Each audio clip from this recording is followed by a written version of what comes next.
Yang kami hormati ketua-ketua takmir masjid dan mushola, wabil khusus ketua takmir Masjid Agung Al-Falah Wasyur.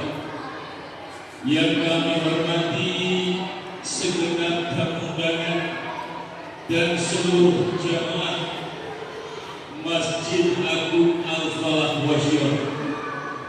Marilah kita senantiasa bersyukur kepada Allah Subhanahu wa Ta'ala atas segala limpahan rahmat dan nikmat-Nya kepada kita. Alhamdulillah, di malam yang ke-19 Allah Subhanahu wa Ta'ala masih memberikan kesempatan kepada kita sekalian untuk bertakarub, untuk melaksanakan ibadah-ibadah di dalam bulan suci Ramadan, bulan yang penuh berkah di tahun 1446 Hijriah. Yang malam hari ini alhamdulillah kita bersama-sama akan memperingati malam nuzulul Quran, turunnya Al-Quran, kitabullah, hudal linnas, hudal lil muttaqin, seperti yang kita ketahui. Dan kita senantiasa insyaallah membersamai Al-Quran dalam kehidupan kita, karena Al-Quran adalah petunjuk untuk manusia dan juga khususnya untuk orang-orang yang harap derajat bertakwa. Allahumma amin.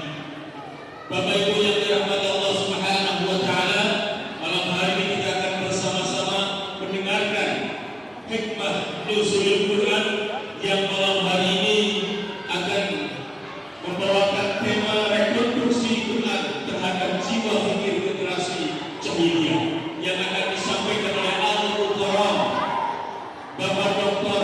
Kiai Haji Kamaluddin MCMA. Kepada beliau dipersilakan.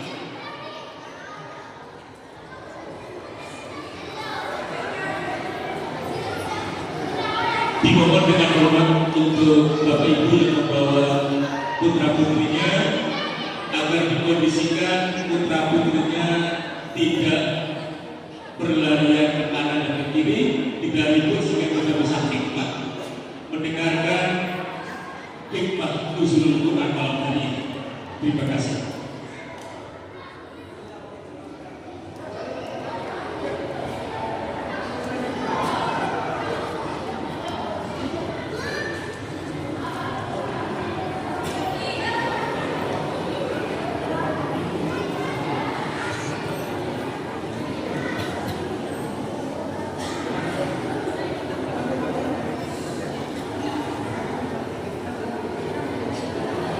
أعوذ بالله من الشيطان الرجيم. بسم الله الرحمن الرحيم. Al-Mukarram yang kami muliakan Ketua Majelis Ulama Al-Ulama, yang kami hormati Dewan yang sempat hadir, para imam, para ustaz, sekalian, jazakumullah. Assalamualaikum warahmatullahi wabarakatuh.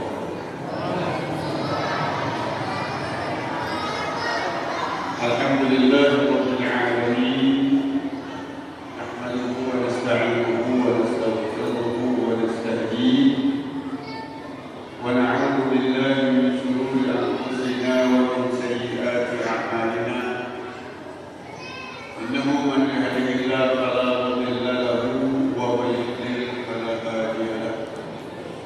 Asyhadu an la ilaha illallah wahdahu la syarika lahu wa asyhadu anna Muhammadan abduhu wa rasuluhu la nabiyya ba'dahu. Amma ba'd. Alhamdulillah, kita bersyukur kepada Allah Subhanahu wa Ta'ala bahwa dari antara umat manusia kita termasuk yang dijaga, diberi petunjuk untuk bersaksi bahwa tiada Tuhan selain Allah dan Muhammadur Rasulullah. Ini adalah nikmat terbaik yang Allah berikan kepada umat manusia. Semoga kita istiqamah sampai kita meninggalkan dunia ini. Wala tamutunna illa wa antum muslimun. Jangan mau kamu meninggalkan dunia ini kecuali dalam keadaan iman wal Islam. Salawat serta salam di atas junjungan Nabi Besar Muhammad sallallahu alaihi wasallam. Allahumma shalli wa sallim alaihi. Bapak Ibu sekalian, rahmatullah, Quran ini memang mukjizat. Masya Allah. Dari beberapa hari ini saya termasuk di masjid ini yang kita sholat isya, sholat tarawih sambil mendengarkan bacaan yang sangat merdu. Laisa minna man lam yataghanna bil Quran. Bukan golongan kami, bukan golongan kita yang tidak berghina. Ghina itu bernyanyi dan tidak bersenang dengan Al-Quran. Masya Allah, bacaan imam kita luar biasa. Alhamdulillah. Saya yakin banyak jamaah yang mendengar bacaan imam ini tidak paham dengan apa yang imam baca. Tapi saya juga yakin walaupun tidak paham, tapi semua tenang khusyuk kalau mendengarkan ayat-ayat itu. Itulah mukjizat. Bahkan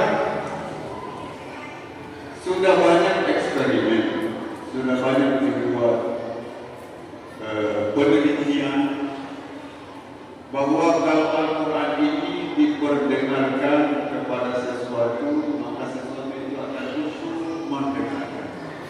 Ini adalah mukjizat Al-Quran. Luar biasa. Dan saya izin mohon maaf, saya juga perlu mengucapkan terima kasih yang sebesar-besarnya kepada saudara saya Ahmad Jaya yang tentu saya keliling di Papua Barat sekarang ini, beliau semua yang urus. Dari tanggal 14 sampai tanggal 17 saya di Fakfak. Tanggal 16 kemarin sempat kita mengadakan Quran bersama Pak Bupati. Kemudian diminta untuk mengisi Quran PHBI seharusnya kemarin malam. Tapi karena jadwalnya sudah diatur harus menyeberang ke Manokwari, akhirnya saya menyeberang ke Manokwari. Manokwari tidak transportasi ke Wasio, akhirnya Apo Jaya memberikan tiket ke Nadire, dari Nadire ke Nabi. Maka sampailah saya di Wasio. Dan insya Allah besok akan berangkat lagi ke Manokwari untuk perjalanan selanjutnya ke Kaimanan yang mungkin tidak kesampaian ke Bintuni karena keadaan.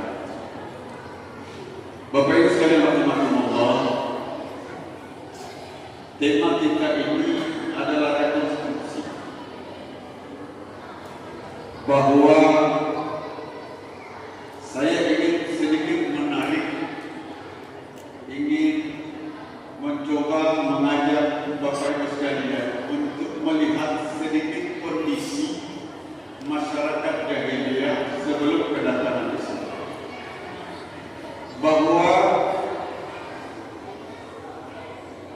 zaman sebelum kedatangan Islam di Mekah itu dikenal dengan zaman jahiliyah. Zaman jahiliyah itu antara penjelasan zaman jahiliyah barangkali bahasanya Ja'far bin Abi Thalib di depan Raja Najasyi itu mungkin bisa mewakili secara ringkas tentang apa itu zaman jahiliyah. Jadi di hadapan Raja Najasyi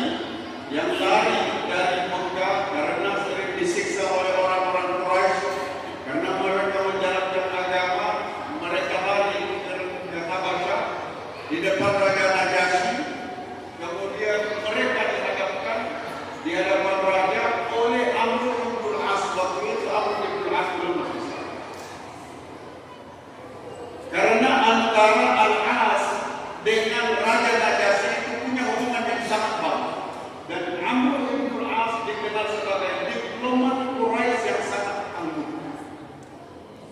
Sehingga dihadapkanlah para muhajirin dari Makkah ke Habasyah ini, mereka dalam keadaan ketakutan karena akan berhadapan dengan orang, dengan raja yang berbeda keyakinan, berbeda agama. Tapi bahwa raja ini adalah raja yang adil. Itu yang menjadi rahasia kenapa Rasul menyuruh mereka untuk hijrah ke Habasyah. Begitu diberdirikan di depan raja, maka kemudian Ja'far bin Abi Thalib berbicara sebagai jubirnya, sebagai jurubicara. Ayyuhal malik, kunna qauman ahla jahiliyah. Ahli jahiliyah. Dulu sebelum kami masuk Islam, kami ini adalah bangsa jahiliyah. Apa ciri bangsa jahiliyah ini? Na'budul asnam. Kami menyembah batu. Jadi sembahan orang jahiliyah itu ada kadang-kadang disebut asnam, kadang-kadang disebut wasaniyah. Asnam ini selalu berkaitan dengan patung. Kalau wasaniyah ini adalah benda-benda di luar patung yang dianggap keramat. Kalau ada batu, ada pohon, kita lewat, tiba-tiba dia goyang, kemudian kita anggap keramat, lalu kita takut, kita agungkan, itu masuk dalam kategori wasaniyah. Kalau asnam ini adalah patung yang dibuat dengan tangan sendiri, dikukir, kemudian dikasih minyak wangi, termasuk yang punya cerita bagus dalam masalah menyembah patung itu Hindun, istrinya Abu Sufyan. Kemudian ada cerita tentang sahabat yang di zaman jahiliyah membuat patung dari korma, yang ketika kelaparan Tuhannya dicubit sedikit-sedikit, dimakan telinganya, dimakan hidungnya, dimakan pipinya. Ini perilaku-perilaku yang secara akal pikiran tidak diterima, tapi berlaku. Na'budul asnam wa na'kulul maitah. Kami biasa makan bangkai. Wa nusi'ul jiwar. Kami biasa berbuat buruk terhadap tetangga. Wa ya'kulul qawiyyu minna dha'if. Orang kuat suka-suka berbuat terhadap orang lemah. Diceritakan satu-satu tentang tradisi jahiliyah, dan semua ini bertentangan dengan hati nurani. Nabi menyaksikan ini, beberapa sahabat belum ada Islam menyaksikan ini, belum ada Al-Quran menyaksikan ini, termasuk yang punya cerita khas tentang ini adalah Khabbab bin al-Araf. Khabbab bin al-Araf ini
di dalam sirah Nabi tentang at-takhallus bi ghairah, mengasingkan diri di gua Hira bertafakur karena tidak tahu apa yang akan dilakukan terhadap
memahami firman-firmannya di surah-surah pendek, surah-surah Makkiyah. Kata Aisyah radhiyallahu anha, "Innama unzila awwala ma unzila minal Qur'an suratun minal mufassal."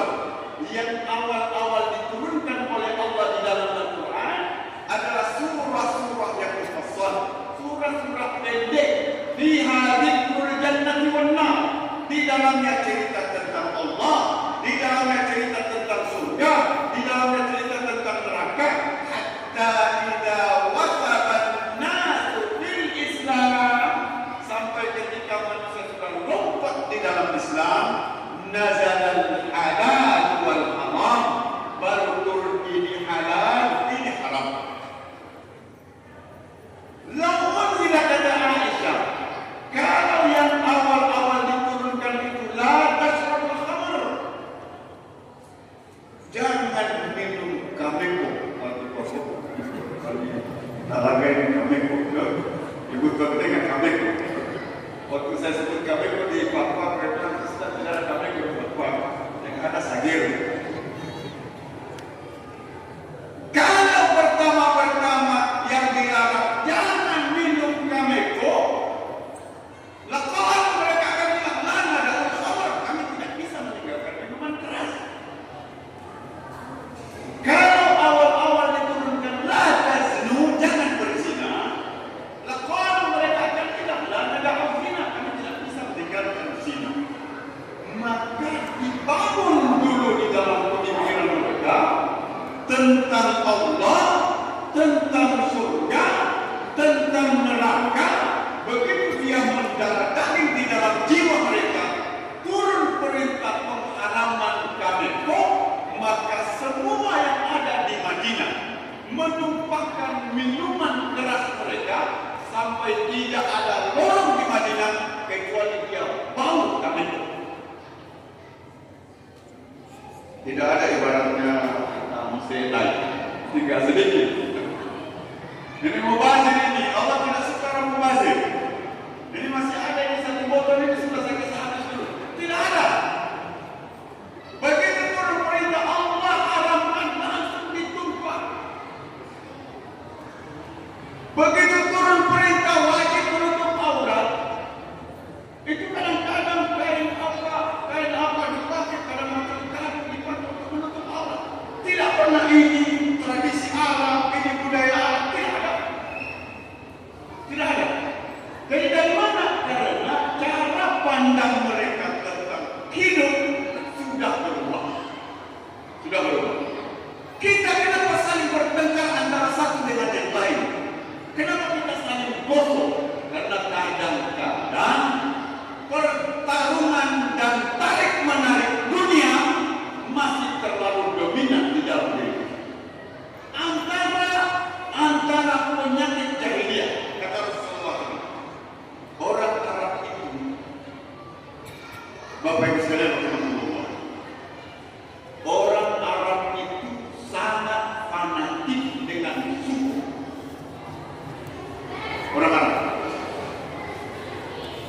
Kami punya cerita waktu di Madinah. Waktu kami belajar di Madinah.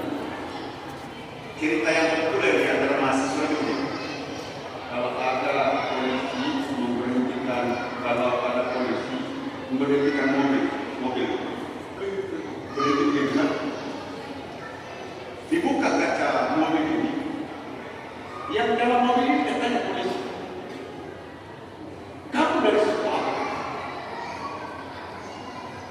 kamu sekolah, jadi orang dalam mobil ini yang marahi polisi. Padahal dia salah, tapi dia marahi. Karena waktu itu di Arab tidak ada yang mau jadi polisi. Makanya polisi itu biasanya kalau sukunya itu biasa-biasa. Dan orang Arab itu punya kebanggaan luar biasa. Sampai ketika Rasul sudah menebarkan, sudah Quran sudah dibacakan di mana-mana, Rasul masih khawatir. Maka kata Rasulullah SAW, antara yang saya takutkan pada kalian ini adalah la yazalu fikum syai'un minal jahiliyah, masih tersimpan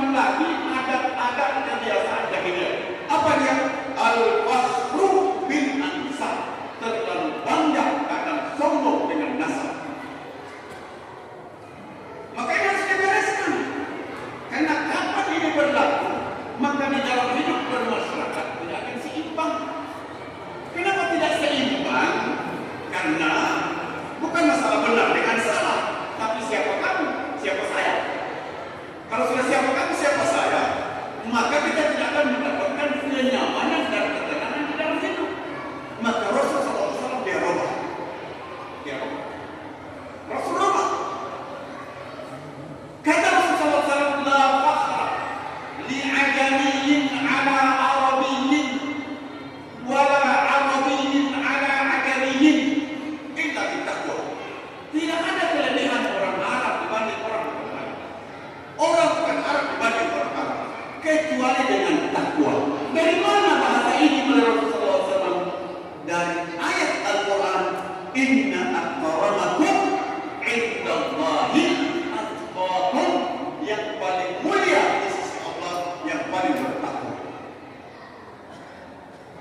Kalau ukurannya ini bukan lagi kamu dari suku apa, bukan lagi apa pangkatmu, bukan lagi berapa banyak hartamu, tapi sebaik mana kamu, maka kamu akan dihormati oleh Allah.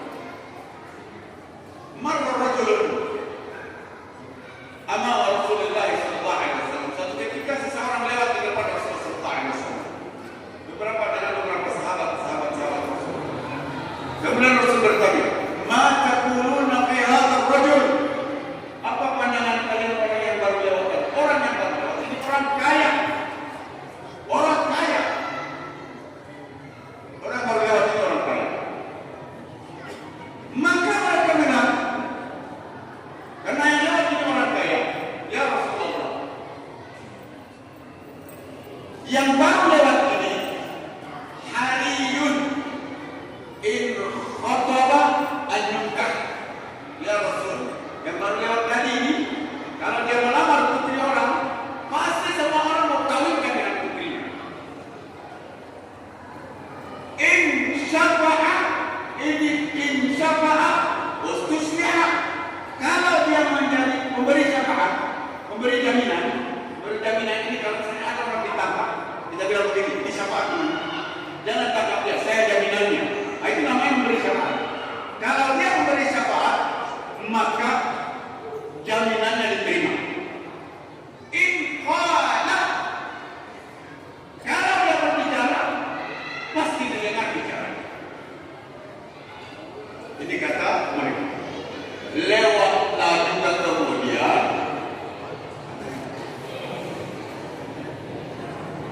itu perkara biasa kita sedih.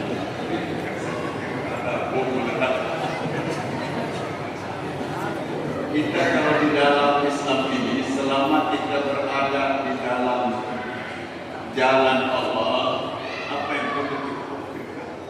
Mati hari ini dengan mati besok sama. Saya selalu sampaikan kepada santri-santri saya di Pondok Pesantren Al-Munawwarah. Jadi saya kadang-kadang begini, kalau saya sudah sakit itu, saya bilang begini, kayaknya saya sudah mau mati.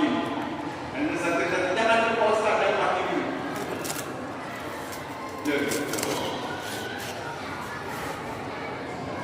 Maka saya selalu bilang begini. Jadi santri-santri saya selalu bilang begini, Pak Ustaz, kenapa sedikit-sedikit sebut mau mati? Saya bilang tidak perlu kita takut dengan kematian. Yang perlu kita takut itu apa persiapan kita saat mau mati. Karena mati antara hari ini dengan besok sama saja. Tidak perlu ditakut. Jadi kita kembali ke orang kaya, orang terpandang, tokoh masyarakat tadi lewatlah setelah itu masyarakat biasa, orang fakir miskin tidak punya apa. Dia lewat.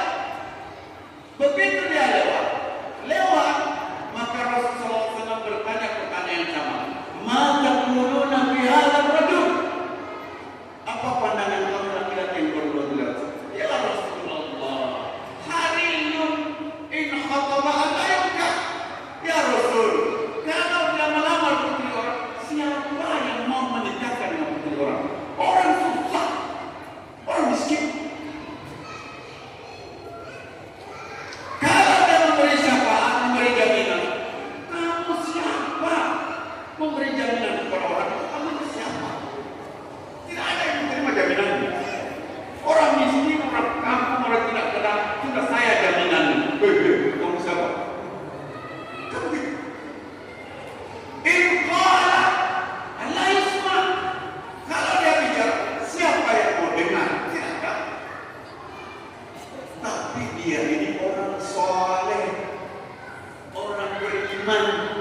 Maka kata Rasulullah SAW, ada yang miskin yang kau lewat ini, khairun, lebih bagus, min ardi min hada.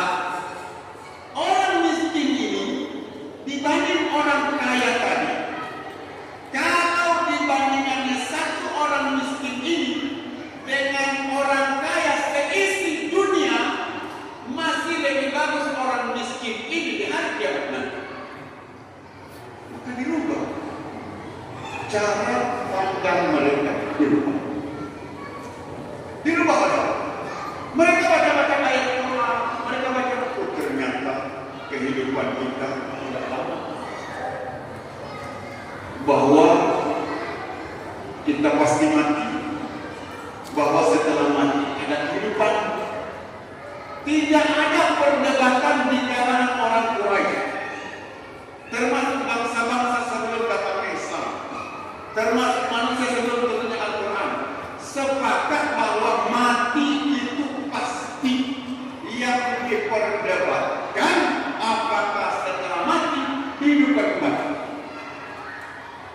Itu yang diperdebatkan. Baru kalau setelah mati itu ada, tidak ada gambaran. Maka Quran mendetailkan, memberikan gambaran tentang kita ini sebenarnya mau kemana.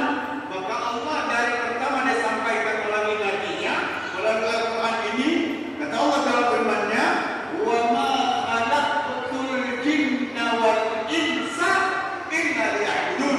Tidak aku ciptakan jin manusia kecuali untuk beribadah kepada Allah.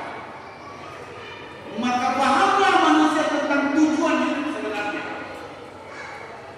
Maka lingkaran ibadah inilah yang memberi warna baru di dalam kehidupan masyarakat jahiliyah.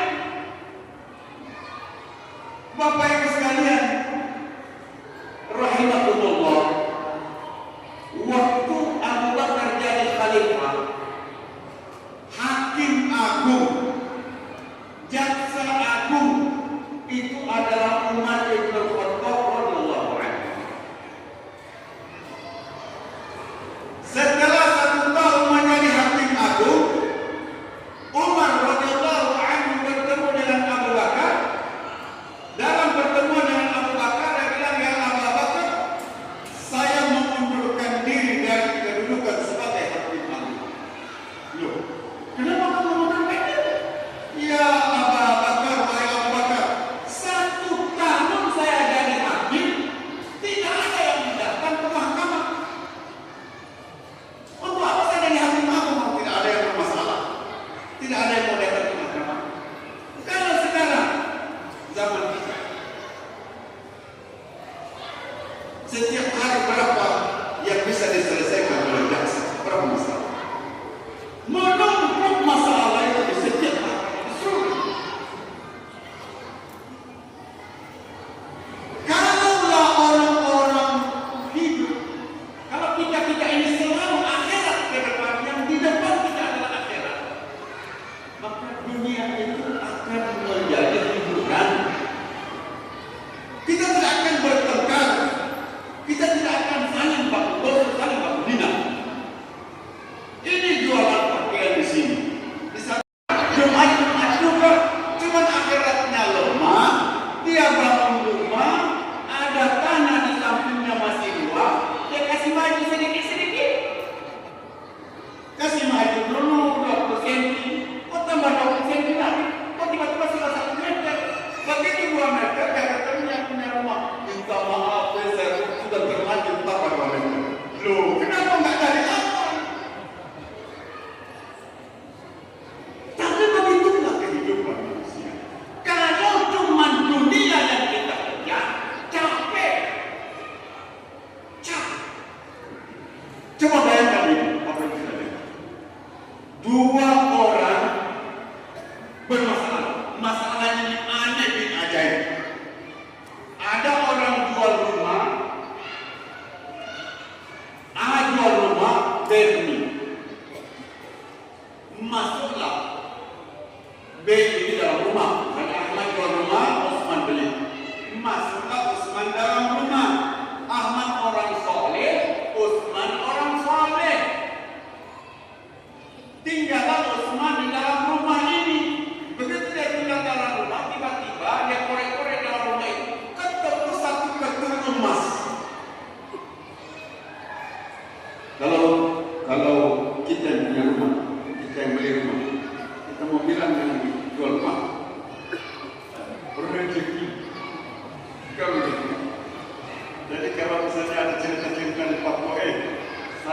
cuma jual yang atas, yang bawah saya tidak jual.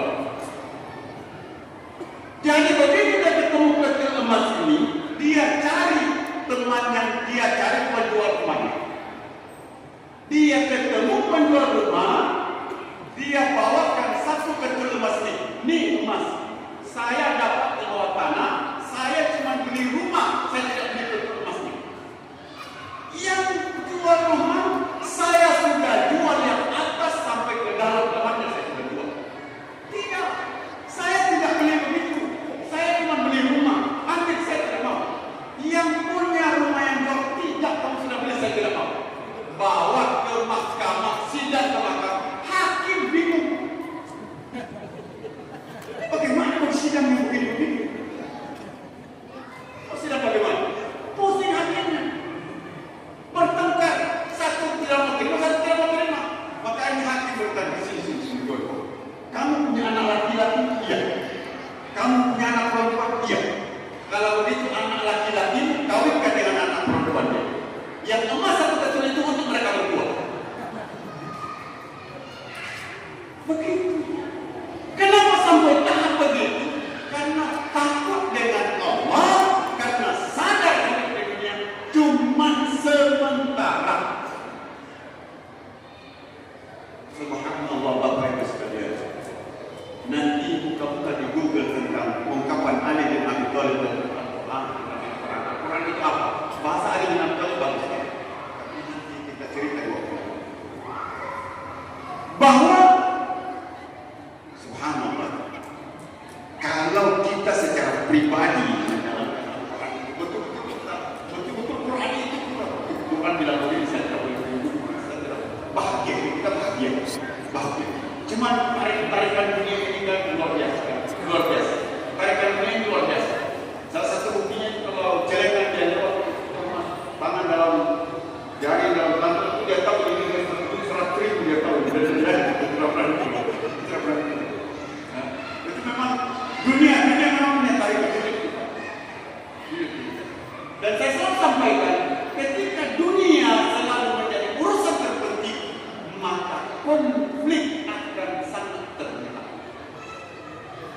Kalau dunia berkaitan,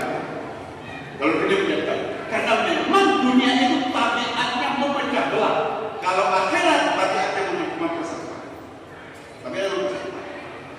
Khilafah Khalifah Bani Umayyah 50 tahun khilafah Bani Umayyah. Seluruh permasalahan dalam 50 tahun selesai 2 tahun setengah oleh Umar bin Abdul Aziz. Waktu dia mau menjadi khalifah oleh seorang ulama direkayasa. Zaman dulu kan masih baiat. Jadi kalau misalnya khalifah ini yang harus kalian baiat, maka semua harus tahu. Ulama ini penasihat pribadi Raja Sulaiman bin Abdul Malik, raja. Jadi Raja Khalifah dalam keadaan sakit keras, dia cuma sendiri masuk di dalam. Ini ulama dia masuk di dalam. Kemudian tiba-tiba Khalifah meninggal dunia. Dia buatlah tulisan. Ini bebas secara langsung. Dia buat tulisan itu bahwa Khalifah sesudah saya adalah Umar bin Abdul Aziz. Khalifah. Dia tulis. Kalau di dalam sinetron Umar bin Abdul Aziz dia tulis. Kemudian dia keluar dari kamar. Begitu dia sampai di luar, dia buat pengumuman. Mereka kan tanya anak-anak raja ini semua, dan semua ini sudah terlatih di dalam perang, terlatih di dalam pemerintahan, terlatih dalam administrasi. Umar bin Abdul Aziz belum banyak bersentuhan dengan urusan pemerintahan, karena selama hidupnya habis di Madinah mengaji, baca Quran, menghafal hadis, mengkaji tafsir. Itu kerjanya. Tidak pernah berurusan dengan. Makanya ketika disebut-sebut untuk calon khalifah, semua anak raja mengatakan ini tidak layak, ini tidak pernah bersentuhan dengan urusan pemerintahan. Dalam keadaan sakit, raja ini dia tulis, ulama ini tulis wasiat. Dia tulis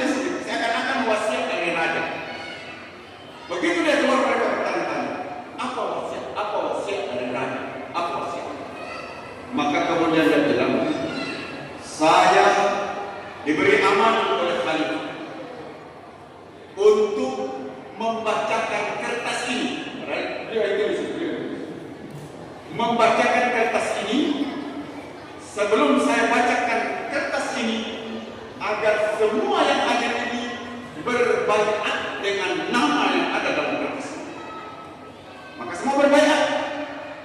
Saya berbaiat untuk dengar dan patuh dengan nama yang ada di dalam kertas. Selesai semua dibaca oleh ulama ini bahwa khalifah setelah ini adalah Umar bin Abdul Aziz. Mengamuk semua anak raja. Mereka mengamuk, Umar bin Abdul Aziz menangis. Yang lain mengamuk. Kenapa mengamuk? Karena dia tidak layak. Kenapa Umar bin Abdul Aziz dia menangis? Karena dia tidak mau. Tidak mau cari yang lain, tujuh yang lain. Ulama yang bilang tidak bisa, ini adalah wasiat dari khalifah. Saya tidak berani. Siapa yang berani? Ada yang berani? Tidak ada yang berani. Maka ketika Umar bin Abdul Aziz berpidato di masjid pertama sekali, bergetar seluruh badannya, menangis dia, menangis seluruh orang yang ada di sekitarnya, menangis seluruh pendengarnya, menangis terseduh-seduh karena Umar bin Abdul Aziz tidak kuat untuk pidato di depan masyarakat. Kenapa dia menangis? Kenapa wahai Umar bin Abdul Aziz? Kalau Allah tanya saya tentang anak yatim, kalau Allah tanya saya tentang janda, kalau Allah tanya saya tentang orang miskin, bagaimana saya mau menjawab? Menangis. Tapi ini karena dipaksa oleh ulama, dipaksa oleh masyarakat, maka dia pidato dengan terbata-bata. Pulang ke rumah, maka dia panggil istrinya, sini Pak. Dia pretend semua harta dia cek, itu anting-antingmu dari mana? Kamu beli harta dari kamu atau dari Baitullah? Cabut. Dia pretend semuanya, dia kembalikan ke Baitullah. Kenapa? Wahai Fatimah, daripada kamu menjadi bahan bakar api neraka gara-gara harta itu, mendingan saya pretend. Apa yang terjadi Bapak Ibu sekalian rahimahumullah? 2 tahun setengah, yang 5 tahun besar, 2 tahun setengah, harta Baitul Mal menumpuk, mencari orang yang mau terima zakat setengah mati. Keliling kampung, keliling wilayah, mana yang mau bayar zakat? Datang orang ini, zakat dari saya tidak mau. Saya tidak mau. Saya tidak layak. Saya tidak berhak. Zaman sekarang duit banyak, duit zakat kami. Sampai hanya harta dari Baitul Mal itu kemudian diperiksalah masyarakat. Mana bujang-bujang yang belum kawin gara-gara duit untuk kawin tidak ada. Pergi ambil harta dari Baitul Mal. Lihat rumah-rumah penduduk mana yang perbaiki dengan harta Baitul Mal. Harta Baitul Mal menumpuk hanya 2 tahun setengah. Tetapi keluarga raja banyak yang protes, banyak yang marah karena semua harta yang sebenarnya tidak jelas Umar bin Abdul Aziz ini harta kamu dari Baitul Mal, dari kerjaan, dari ini. Subhanallah Bapak Ibu. Kalau Quran yang bermain di dalam pikiran kita, petunjuk yang menjadi darah hati kita, halal haram betul-betul kita kata, mulut kita terjaga. Siapa orang yang tidak suka dengan kita? Inilah dahsyatnya Quran. Tapi kenapa Quran yang jadi petunjuk yang bisa menyelesaikan masalah dengan waktu singkat? Kenapa masalah zaman sekarang ini kok susah? Negeri kaya raya, tapi rakyatnya susah teman. Jangan-jangan bumi kita tidak diberkati oleh Allah Subhanahu wa Ta'ala. Maka perlu kita turunkan lagi Quran ini di dalam jiwa-jiwa kita masukkan. Kita minta tolong sama Allah, ya Allah, bantu saya ya Allah, agar saya cuma makan yang halal. Ya Allah, jauhkan saya dari makanan yang haram. Ya Allah, selamatkan saya. Karena Bapak Ibu sekalian, hidup di dunia 63 tahun.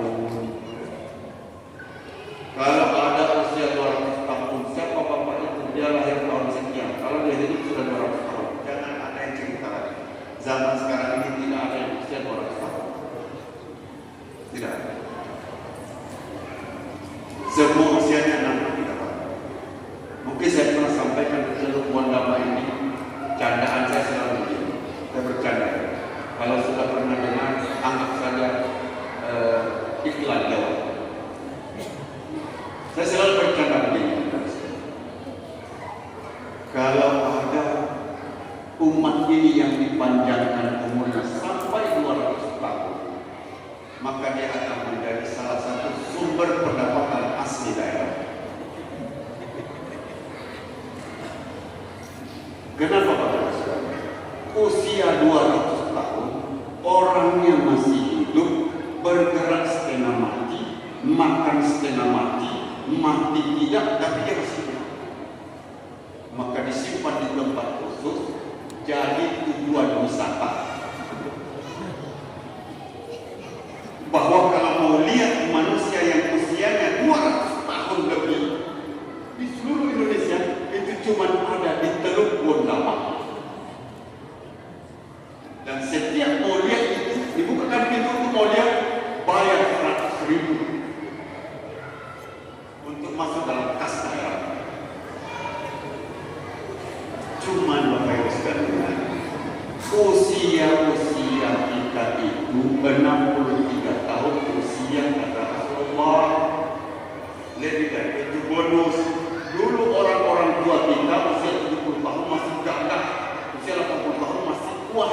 Sekarang ini usia 5 tahun sudah cuci darah. Usia 50 tahun rasa-rasanya kayak usia 70 tahun.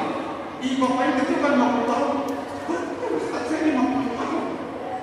Kan kelihatannya 70 tahun. Jadi Bapak Ibu sekalian, bahwa tidak usahlah kita cerita dalam skala yang besar. Marilah kita ambil hikmahnya pelan. Belum bisa beramal soleh, ambil kewajiban paling rendah, membaca Al-Quran. Kita baca. Karena Quran itu kalau kita baca, dia akan memberikan ketenangan. Kita tidak paham tapi tenang. Kalau orang-orang di barat sana ada metode pengobatan zaman sekarang ini namanya sound healing. Pengobatan dengan mendengar suara.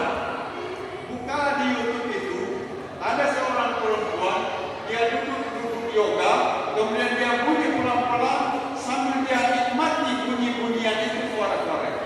Saya dengar bunyi-bunyian, bunyian bagaimana? Bunyian kayak begini. Ya. Kalau kita Al-Quran, bunyi Quran, Nun, Kaf, Ha, Ya, Ain, Shad, Yasin, Alif, Lam, Mim. Itu penenang jiwa, itu obat jiwa, itu penyembuh jiwa. Al-Quran salah satu namanya adalah syifa, penyembuh, bukan obat. Obat itu ada orang minum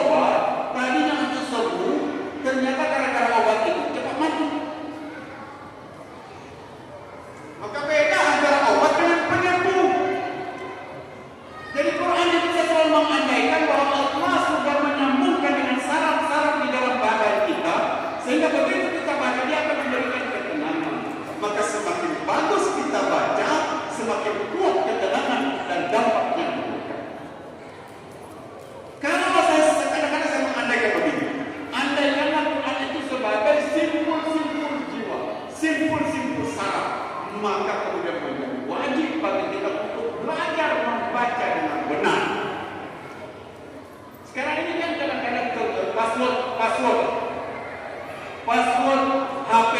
Kan sekarang ada password HP itu dengan suara. Dengan suara. Kalau kita andaikan bahwa syarat-syarat kita ini ibarat HP ini yang bisa kita buka dengan suara-suara Quran, kalau salah bunyi maka itu tidak terbuka. Ini HP ini kita misalnya minta maaf. Misalnya saya kasih password Kenta. Saya buat passwordnya di Kenta. Ini untuk orang tua di biasa ikan. Saya bunyikan Kenta. Kemudian saya coba buka panggilan Kenta, dia tidak terbuka. Dia tidak kenal suara itu. Kenti, dia tidak terbuka. Dia tidak terbuka. Kenta, ada terbuka. Maka kalaulah Quran itu oleh Allah disambungkan dengan syarat-syarat jiwa kita, maka semakin bagus kita baca, maka semakin bagus dampaknya terhadap kesehatan jiwa. Maka kalau kita belum mampu sampai untuk tahap di atasnya, tahap yang rendahnya dulu kita ambil, mempelajari dan membaca. Khairukum, sebaik-baik kamu sekalian, man ta'allamal Qur'an, yang belajar Al-Quran dan mengajarkan Al-Quran. Cari di seluruh dunia buku yang kita baca pahalanya per huruf tidak ada. Kita baca hadis, kita dapat pahala membaca hadis. Tapi kalau Quran alif lam mim, la aqulu alif lam mim harf. Saya tidak bilang alif lam satu huruf, tetapi alif satu huruf, lam satu huruf, mim satu huruf. Maka kalau kita baca Quran, walaupun tidak sampai level di atasnya, maka insya Allah hidup kita akan ada dampak dan kemenangan. Semoga Allah jaga kita, semoga Allah lindungi kita. Mohon maaf. Assalamualaikum warahmatullahi wabarakatuh.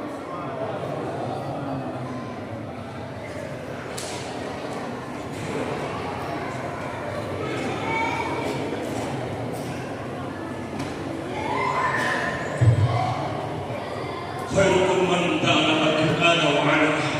Baik-baik manusia adalah orang yang mempelajari Al-Quran dan mengamalkannya. Bapak Ibu yang dirahmati Allah Subhanahu wa taala, di akhir majlis pada pertemuan malam hari ini akan ditutup dengan doa yang akan dibawakan oleh Al-Mukarram Bapak Haji Abu Al-Habas. Kepada beliau bersilakan.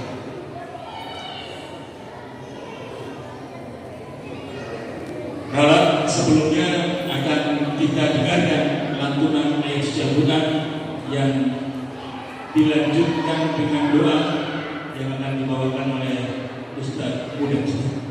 Kepadanya dipersilakan.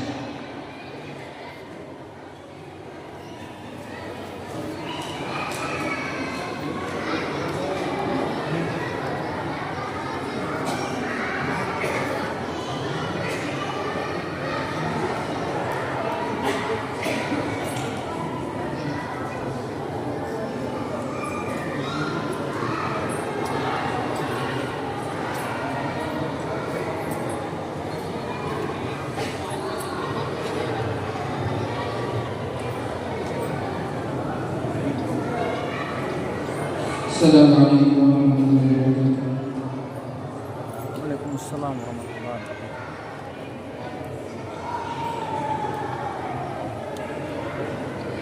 A'udzu billahi minasyaitonir rajim.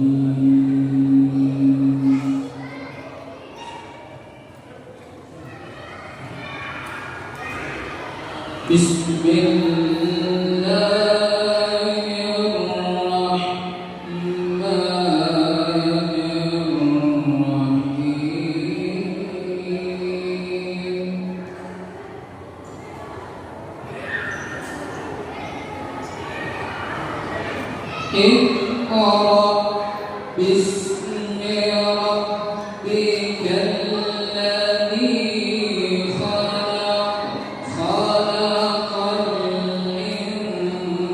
insana min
Bismillahirrahmanirrahim.